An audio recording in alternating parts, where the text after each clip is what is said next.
And now let's talk about ongoing concerns surrounding fraud and how your tax dollars are being used or abused.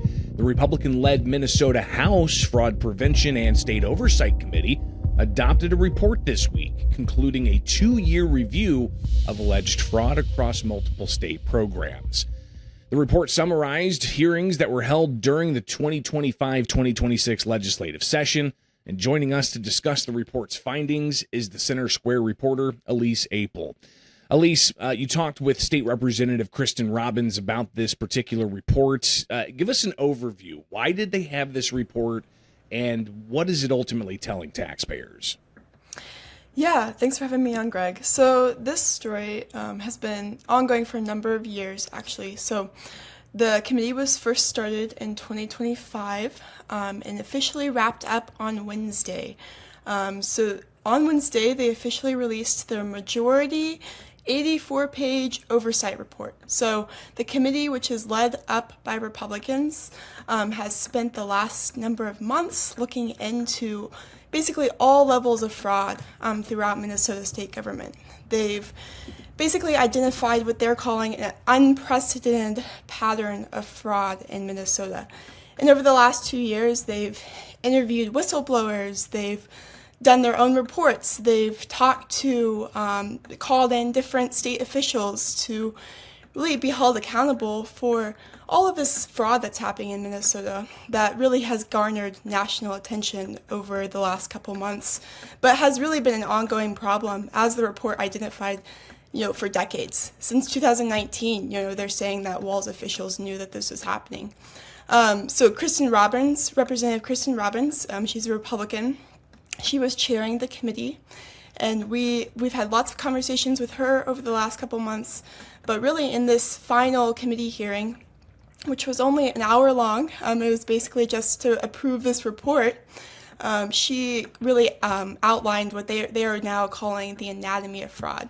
So as she said in the hearing, the report outlines the anatomy of fraud and the failure of the Governor Tim Walz administration to take action on that fraud. So she's really highlighting some concerns that Republicans in the state have honestly had for a number of years. Well, they've even taken their concerns all the way to the halls of the U.S. Congress, where there have been multiple hearings based off those whistleblower reports that you raised, and these state representatives saying that there's some smoke here and they're finding some fire, and this report seems to solidify that. Right, yeah. And Kristen Robbins, in kind of my conversations with her, she's talked about this is really concerning. The things that they are uncovering, she's talked about how she didn't even understand. She knew there was fraud going on, but in hearing all of this whistleblower testimony and all the information that she's received as chairperson of this committee, she has been blown away by the levels of fraud. She's called it systematic webs of fraud of people. She's detailed cases.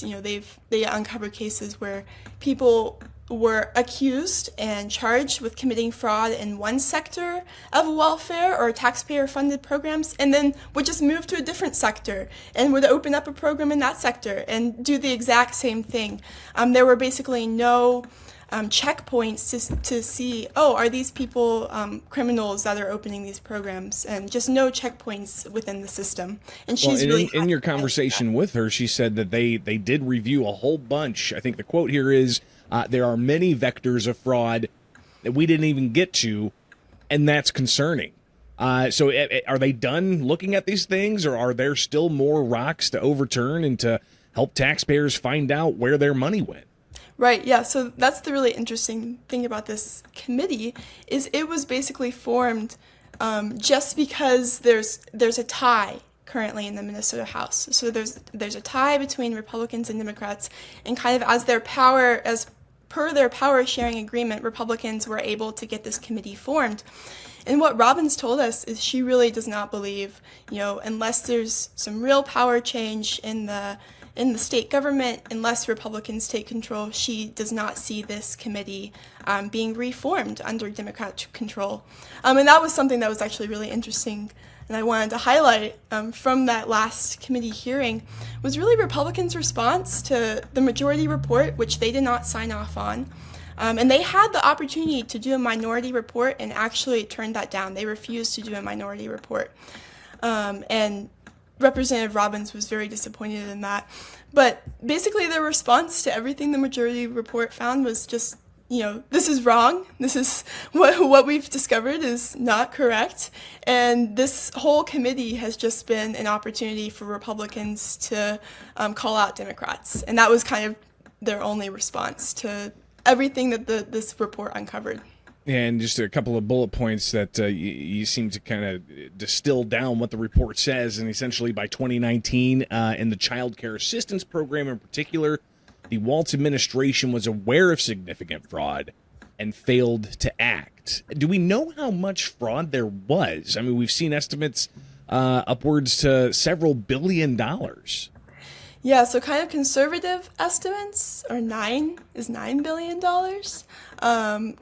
But upwards of 20 billion is what some reports are saying. So this is massive levels of fraud. And really the Democrats' responses that I've kind of seen as throughout my coverage of this issue is, there's fraud everywhere. There's frauds throughout all state governments. Why are we just calling out the fraud that's happening in Minnesota? But really what this committee and Representative Robbins is pointing to is that the fraud happening in Minnesota is actually unprecedented. This is webs of fraud unlike anything that we've seen in any other states. And the levels of it are just incredible when you take in consideration everything that money could have been spent on, all of that, the taxpayer funding that could have gone to, and other issues in the state that was just, basically drawn out of the system, and in some cases went to funding terrorist groups. As we saw, the story that really broke open this story on fraud in Minnesota back in November was that the funding was being pulled from these taxpayer-funded programs and sent to a terrorist group, and that's really unbelievable. It's pretty remarkable. And again, yes, this is just Minnesota. We're not talking about California or Illinois or New York. This is just the fraud report from Republicans in the Minnesota House highlighting these troubling concerns. What kind of accountability will there be, right? I mean, you've heard the governor say in the past that they knew about this and they're going after it. You've heard the attorney general in the past say that they're going after bad actors here, but at least help me understand, what is that accountability going to be? Are taxpayers any closer to recovering those funds that they are seeing here being reported that were fraudulently used? Are they any closer to having those funds returned after this new report from Minnesota Republicans? It really seems like it'll take the voters actually speaking for anything to come of this, and that was Representative Robbins' point. Actually, she said very little is being done, and this is what they actually touched on this on their last meeting as well, because Democrats pointed to, the Attorney General is trying to get some of this funding back, and apparently it's just in the hundreds of millions, if even that is what he's actually been able to recover. Even with all of these reports, it seems like there's been very little legal action taken, and in a lot of the cases, it's hard to even know what can they do. How do you get money back from a terrorist group or from the car that they bought with the taxpayer funding? How does the government or the taxpayers recoup that funding? It seems like a lot of it has disappeared into thin air, and it really seems like there'll be very little accountability besides maybe some of these people going to jail. We'll be watching that closely, as I know you will as well. Thank you so much to Elise Apel, the Center Square reporter, keeping an eye on what's going on in Minnesota with the ongoing concerns about how tax dollars are being fraudulently used.